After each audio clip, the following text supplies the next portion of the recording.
അത് റജി പറഞ്ഞത് വളരെ പ്രധാനപ്പെട്ട ഒരു കാര്യമാണ്. ആ സമയത്ത് നിസ്സഹായനായി പോകും അല്ലേ? തീർച്ചയായിട്ടും.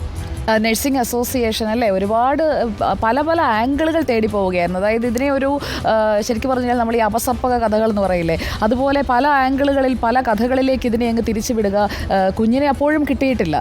ആ കുഞ്ഞിനെ കൊണ്ടുപോയ യഥാർത്ഥ പ്രതികളുടെ സൂചനകൾ പലയിടങ്ങളിൽ നിന്ന്, അതായത് ആ കടയിൽ വന്ന് ഫോൺ വിളിച്ചത്, ഓട്ടോറിക്ഷ, അങ്ങനെയുള്ള വിവരങ്ങളൊക്കെ നമ്മൾ നൽകിക്കൊണ്ടിരിക്കുമ്പോഴാണ് മറുഭാഗത്ത് ഇങ്ങനെയും ചില ഇടപാടുകൾ നടന്നിട്ടുണ്ടാകാം, ഇടനിലക്കാരനായേക്കാം, അങ്ങനെ പല കഥകൾ മറ്റു പ്ലാറ്റ്ഫോമുകളിൽ പോയിക്കൊണ്ടിരിക്കുകയാണ്. അപ്പോൾ പലരും എനിക്കത് അയച്ചു തരുന്നുണ്ട്. അപ്പോൾ നമ്മളിവിടെ എടുത്തൊരു തീരുമാനം, ആൻഡ്ര സാർ അടക്കം നമ്മളെല്ലാവരും എഡിറ്റോറിയൽ എടുത്തൊരു തീരുമാനം എന്ന് പറഞ്ഞു കഴിഞ്ഞാൽ ദിലീപിനെ ട്രസ്റ്റ് ചെയ്യുക. ദിലീപ് എന്താണോ തരുന്നത് അത് കൊടുക്കുക.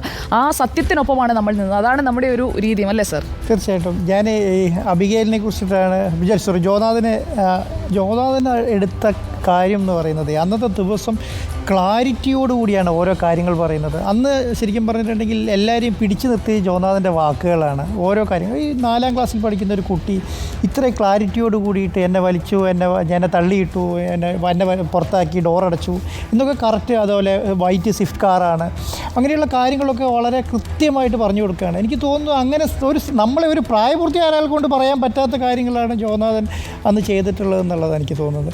അതുപോലെ തന്നെയാണ് റജിയുടെ കാര്യത്തിന്. റജി ഇപ്പോൾ പറഞ്ഞതുപോലെ കുട്ടിയെ തട്ടിക്കൊണ്ടുപോയി ഇതിനേക്കാളും കൂടുതൽ വലിയ അറ്റാക്കുകളാണ് ഒരു അച്ഛൻ എന്നുള്ള നിലയ്ക്ക് ആ സമയത്ത് നേരിടേണ്ടി വരുന്നത്. കുട്ടിയെ തട്ടിക്കൊണ്ടുപോയതിന് കാരണക്കാരൻ അച്ഛനാണ് എന്ന് പറയുന്ന നിലയിലേക്ക് മാധ്യമങ്ങളും ഒരു സംവിധാനങ്ങളും മുഴുവൻ മാറുന്ന സമയത്ത് റിപ്പോർട്ടർ ടിവിയും ദിലീപിനെയും വിശ്വസിച്ച് നമ്മൾ ആ സമയത്ത് എടുക്കുന്ന എഡിറ്റോറിയൽ മീറ്റിങ്ങിൽ എടുക്കുന്ന ചടുലമായിട്ട് എടുക്കുന്ന തീരുമാനങ്ങളാണ്. പെട്ടെന്ന് നമ്മൾ തീരുമാനം എടുക്കുകയാണ്. നമ്മൾ ദിലീപിൽ വിശ്വസിച്ച് മുന്നോട്ട് പോവുകയാണ്. ദിലീപ് പറയുന്നതാണ് നമ്മൾ, കാരണം അന്ന് നമ്മൾ പോലീസിൻ്റെ വേർഷൻസ് അല്ല, നമ്മൾ ദിലീപിനെയാണ് നമ്മളന്ന് വിശ്വസിച്ചത്. കാരണം റജി പോലീസ് സ്റ്റേഷനിൽ കൊണ്ടിട്ടു കുറച്ച് നേരം. അതെ. അപ്പോൾ ആ സമയത്ത് എടുത്ത തീരുമാനങ്ങൾ അതെങ്ങാനും പരാജയപ്പെട്ടു പോയിരുന്നെങ്കിൽ നമ്മളെ വലിച്ചു കീറിയേനെ. പക്ഷേ അടുത്ത തീരുമാനം വലുതായി എന്നെനിക്ക് തോന്നുന്നു. അതിൽ മോളുടെ കാര്യത്തിനാണെങ്കിലും നമ്മൾക്ക് ആ സമയം ഇത്ര ചെറിയ കുട്ടിയാണല്ലോ, ഇത്ര ചെറിയ മോളാണല്ലോ എന്നുള്ള ഒരു ഫീൽ എല്ലാവരുടെയും മനസ്സിൽ വന്നു.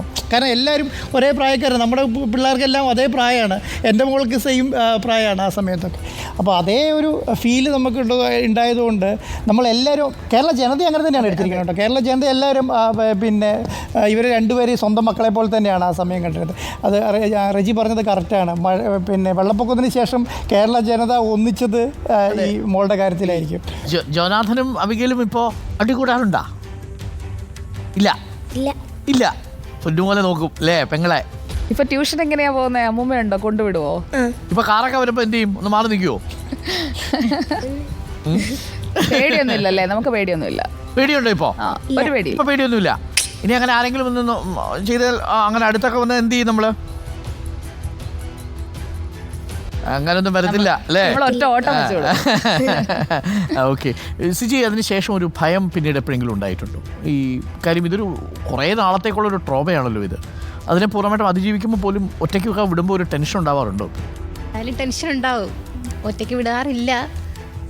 പിന്നെ ടെൻഷൻ ആർക്കും ഉണ്ടാവുമല്ലോ, ഏത് മാതാപിതാക്കൾക്കും ഉണ്ടാകുന്നതാണ് ടെൻഷൻ. എല്ലാവരും പക്ഷേ തന്നെ പുറത്തങ്ങനെ വിടാറില്ല. ഇപ്പം നമ്മൾ തന്നെയാണ് കൂടെ കൊണ്ടുപോകുന്നതും. അന്ന് കുറച്ച് നാളൊന്നും സംഭവിച്ചതാണ് തന്നെയാണ് വിട്ടത്, അല്ലാതെ തന്നെ വിടാറില്ല. ഇപ്പം കൂടെ തന്നെയാണ് കൊണ്ടുപോകാറ്. അബിഗേൽ സാറേ, അന്നത്തെ എന്താ കണ്ട കാർട്ടൂൺ? മിക്കി മൗസ് അല്ലേ? വീട്ടിൽ ഇരുന്ന് കണ്ടത് ടോം ആൻഡ് ജെറി കണ്ടു. ഇപ്പോഴും ടോം ആൻഡ് ജെറി കാണാറുണ്ടോ? ഇപ്പോൾ ഏറ്റവും ഇഷ്ടപ്പെട്ട കാർട്ടൂൺ ഏതാ അബിഗേൽ സാറ്? കാർട്ടൂൺ കാണാറില്ലേ? ടോം ആൻഡ് ജെറി ആണോ കാണുന്നത് ഇപ്പോഴും? ആശാന്ത പേരാണ് കാണുന്നത് അല്ലേ? Very good. 2ാം ക്ലാസ്സിലായി. നേരത്തെ 1ാം ക്ലാസ്സിലാണ് ടോം ആൻഡ് ജെറി കണ്ടോണ്ട്. അതെ, ആണോ? ആ സമയത്ത് അല്ലേ? ശരിയാ. നമുക്ക് പ്രായമൊന്നുമില്ല. അതെ. ടോം ആൻഡ് ജെറി ഇപ്പോഴും കാണുന്നുണ്ട്. സ്മൃതി, എനിക്ക് തോന്നുന്നു വൈകുന്നേരം ഇവിടുന്ന് പോയാൽ ടോം ആൻഡ് ജെറിയാണ് കാണുക. ഇവിടുത്തെ ടോം ആൻഡ് ജെറി കഴിഞ്ഞിട്ട് നമുക്കിപ്പം ദിലീപുണ്ട്. ദിലീപിനെ കുറിച്ചാണ് റജി നേരത്തെ പറഞ്ഞത്. അന്ന് നമ്മളെടുത്ത തീരുമാനം ദിലീപിനെ വിശ്വസിക്കുക എന്നതായിരുന്നു നമ്മുടെ എഡിറ്റോറിയൽ പൊസിഷൻ. നമ്മുടെ റിപ്പോർട്ടർ ചാനലിൻ്റെ ഒരു പ്രത്യേകതയും അത് തന്നെയാണ്. ഞങ്ങൾ എല്ലാ റിപ്പോർട്ടർമാർക്കും നൽകിയ ഉറപ്പും അത് തന്നെയാണ്. ഞങ്ങൾ നിങ്ങളെയാണ് വിശ്വാസത്തിലെടുക്കുക. ലോകത്താര് നിങ്ങൾക്കെതിരെ പറഞ്ഞാലും ഞങ്ങൾ നിങ്ങളെ വിശ്വാസത്തിലെടുക്കുള്ളൂ. പലപ്പോഴും നമ്മൾ ആ വിശ്വാസത്തിലെടുത്തു. ഇപ്പോൾ നമ്മൾ ആരോഗ്യവകുപ്പ് മന്ത്രിയുടെ വാർത്തയെക്കുറിച്ചൊക്കെ നമ്മൾ പറഞ്ഞപ്പോൾ അഷ്കറിനെ മാത്രമേ നമ്മൾ വിശ്വാസത്തിലെടുക്കൂ. താനൂർ വിഷയം വന്നാൽ മുബഷീറിനെ അഷ്കറിനെ മാത്രമേ വിശ്വാസത്തിലെടുക്കൂ. അത് തന്നെയാണ് TV പ്രസാദിനെ വിശ്വാസത്തിലെടുക്കൂ. അത് തന്നെയാണ് നമ്മുടെ ചാനലിൻ്റെ കരുത്തും. ദിലീപിനെയും അങ്ങനെ ഒരു വിശ്വാസത്തിലെടുക്കാനാണ് കഴിഞ്ഞത്.